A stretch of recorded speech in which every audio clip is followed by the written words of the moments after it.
On July the 16th, 1979, a quiet but monumental shift shook Iraq. Saddam Hussein officially became the president, removing his longtime ally, Ahmed Hassan al-Bakr, from power. But let's be real. This wasn't a shocking revolution or a dramatic overthrow. Saddam had already been Iraq's true puppet master for years. He controlled the intelligence agencies, the military, and most importantly, the Baath Party. The title of president was just the final piece in a puzzle he had been assembling for over a decade. But once he took the throne, Saddam wasn't content with just sitting on it. He needed to ensure no one would ever challenge his power again. And to do that, he had a plan. Just 6 days after taking office on July 22nd, Saddam summoned hundreds of Baath Party officials to an emergency meeting at Al-Quld Hall in Baghdad. The reason?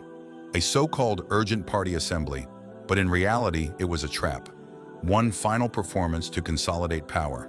Saddam wanted everyone who could potentially oppose him under the same roof, and he wanted them to be afraid. Now, there had been growing whispers in the party. Some members had openly voiced their opposition to Saddam's rise. Others were more secretive, plotting in shadows. Saddam knew this. He had spies everywhere. So this wasn't just a meeting, it was the beginning of a purge. On that scorching July day, the hall was packed with hundreds of nervous men in suits. The temperature outside was pushing 40 degrees Celsius, and mysteriously, the air conditioning inside the hall wasn't working. Or did he want everyone sweating, anxious, suffocating under both the heat and the pressure? When Saddam finally entered the hall, the tension cracked like dry earth. Everyone stood silent. He approached the podium but didn't speak. He shuffled his papers, paused, looked over the crowd, moved his papers again. The only sound in the entire hall was the rustling of those pages. Seconds felt like hours. Earlier that day, Saddam had sent one of his closest allies to deliver a private speech to the attendees before he arrived. We don't know exactly what was said. It was never recorded, but the aftermath spoke volumes. The party officials were terrified before Saddam even stepped foot in the hall. Eventually, he called a name: Mohi Abdul Hussein al-Mashhadi. Mashhadi was no ordinary party member. He was high-ranking, respected, and just days before, he had publicly opposed Saddam's ascension to the presidency. Now, as his name echoed through the hall, he stood, walked slowly to the podium, and began speaking. What followed was not a speech. It was a confession. Mashhadi admitted to organizing a conspiracy to overthrow Saddam. He named names. He accepted blame. He condemned himself and others. Meanwhile, Saddam sat beside him, calm, lighting a Cuban cigar, completely unbothered. But here's the truth. Mashhadi had been tortured brutally. Before this assembly, he had been beaten until he agreed to say exactly what Saddam's men told him to. They threatened not just him, but his wife, his children. So when he stood up and confessed, he was doing it to save the people he loved. Every word was scripted, every tear rehearsed in blood. After his statement, Mashhadi returned to his seat. Then Saddam stood once more. Again, he paused.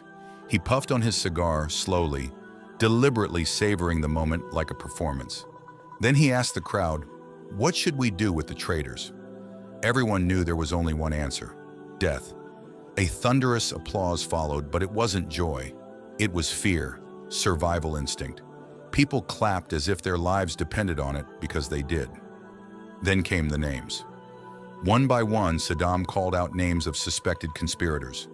Each man, when summoned, was told to stand, recite the party slogan, and walk out of the hall. None of them knew what awaited them outside, but they all had a terrifying idea. One man, trembling, refused. He asked, "Why me? What did I do?"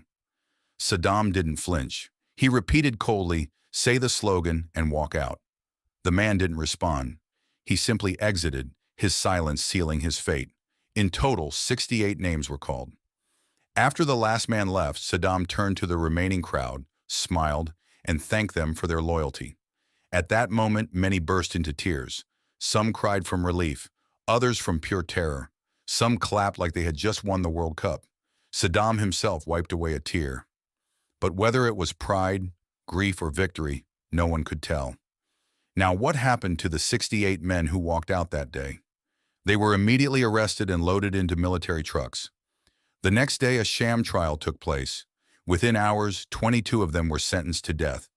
But here's where it gets darker. Saddam decreed that the executioners would not be soldiers, not hired killers.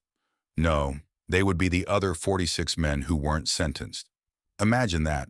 You're told if you want to live, you must execute your fellow party member, your friend, your comrade. One bullet, one life.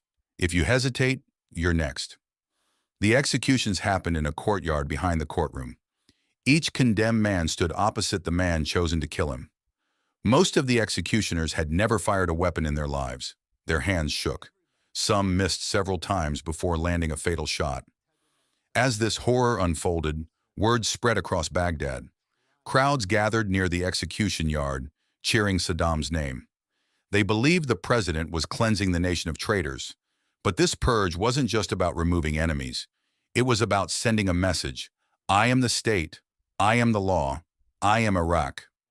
By publicly executing dissenters and forcing others to become executioners, Saddam didn't just kill opposition. He broke the spirit of the party. He forced every survivor to carry the guilt, the fear, and the trauma of that day forever. After that, no one dared to challenge him. The country entered what many historians call the silent years. No more public dissent, no more opposition speeches, just silence and Saddam's voice echoing through every TV, radio, and newspaper. And so began Saddam Hussein's reign with a speech, a cigar, and a hall full of men who realized too late what loyalty truly meant in Saddam's Iraq. If you found this story powerful or chilling, please hit the like button, subscribe to the channel, and let us know in the comments. Do you think Saddam cried because he was proud, guilty, or simply victorious? Thanks for watching, and we'll see you in the next video.